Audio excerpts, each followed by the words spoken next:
3, 2, 1. Greetings, everybody. It's noon. We're in Wilsonville, so this must be live at noon, Wilsonville. Pretty creative title there. Have a seat, pull up a chair, pull up a stool. It's a great time to visit with one of our terrific members, Glenn Healy with New York Life. How you doing, Glenn? I'm great, Kevin. Happy Friday out there, folks. Yep, it's a good day. It's going to be a beautiful day. Please be safe. But what we want to talk about is this company you're working for. I seem to remember reading recently that this is an anniversary year for them. How many would that make for New York Life? Sunday made 175 years. Oh, all right. So I know you're a history buff. That would take it back to 1845. Presidents were elected in March or came into office in March. Any idea who that might have been? Well, can't take full credit, but I believe it was President Polk. Yes, the 11th president. That's a long, long time ago. And in fact, the great state of Texas was also formed in 1845. So we know history. That was a long time because they've been around forever, right? Yeah, they still think they're independent, but they're kind of part of the union too. Yeah, that, folks, is from a native, so he's allowed to say that. When you look at one of the questions that we're trying to touch base with everybody on is COVID-19 is affecting everyone, and we're trying to say what's happening for you and your clients and potential clients, Glenn. Yeah, in terms of COVID-19, I would say we all know what's going on from the health perspective. From my world, I would break them up into three buckets. There are folks who we're immune from the day-to-day activities. We've been in a great market for a decade, right? Right. And so vulnerabilities sort of just show up, and it's here in their face. Okay. And so they're taking action on some simple things. Okay. And then on the business front, it's sort of exposing some more vulnerabilities too. Flip side of that is people who have planned, they're not immune, but they can withstand a little bit more. Okay. So I imagine that we're not here to give advice, but in general, as a professional financial planner, the long term is what you chat with. So while we have an immediate near term how to adjust, it's still about the long term. Is that a fair statement or not? I would say, Kevin, right now, there's two camps. There's a camp that they don't want to think long. They just can't think long term right now. Okay. Right. But putting certain things in place, such as supplementing employer only provided term insurance. Okay. And it may or may not be provided, but oftentimes it's not enough. For those who are in their near retirement, just are entering retirement, that's a very vulnerable time. Sure. And they realize that, man, I can't go through this in another 7 to 10 years or withstand this for another couple. So taking some of the risk off the table and protecting a little bit more of that income.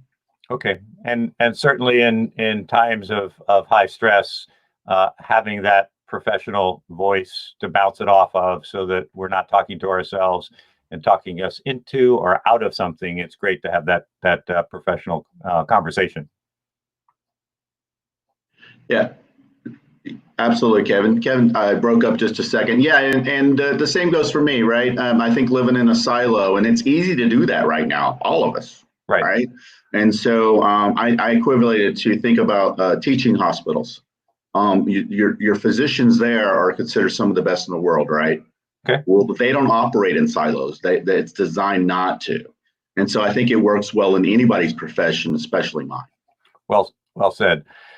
Don't really like to talk about what's new, and I happen to subscribe to your emails, and in my email box today, I'm going to share the screen and show something really cool. So as part of Chamber World, I have read hundreds and hundreds of pages about the CARES Act, and got this little attachment today, coronavirus, and it is without a doubt the single best summary of everything from the PPP program to the EIDL program, and it also included some interesting information about how to make sure that as business people we don't get surprised with any potential tax surprises later. So is that information, if somebody wanted to reach out, is that information available to anybody or just to clients?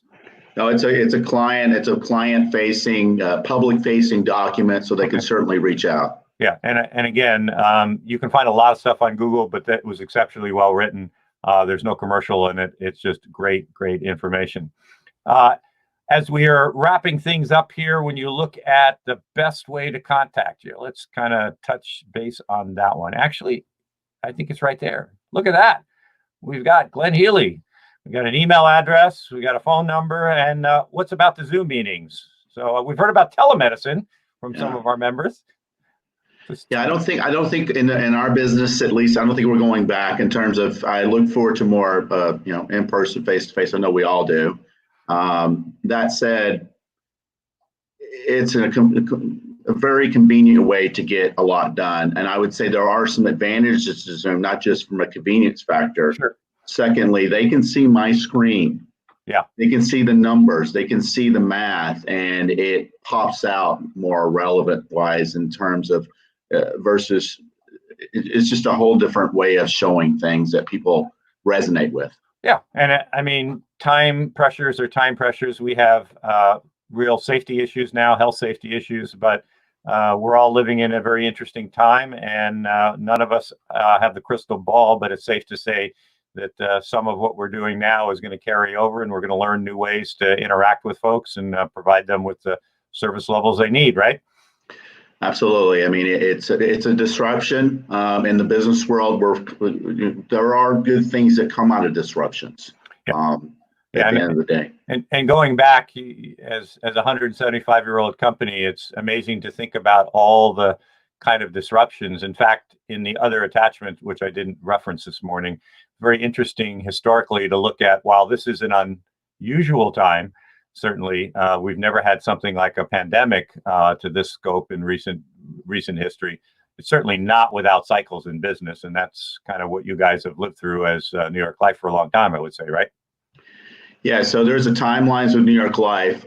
This is unprecedented for our generation, and it's unprecedented in terms of the social media and how fast information flows and changes. But for better or worse, right? Yeah, right. But historically speaking, the timeline for the last 175 years and what the company has personally experienced, but just witnessed in that space it's eye-popping. Yeah. And so it does remain a fortress of a balance sheet. And we are able to talk about why that's the case. Yep.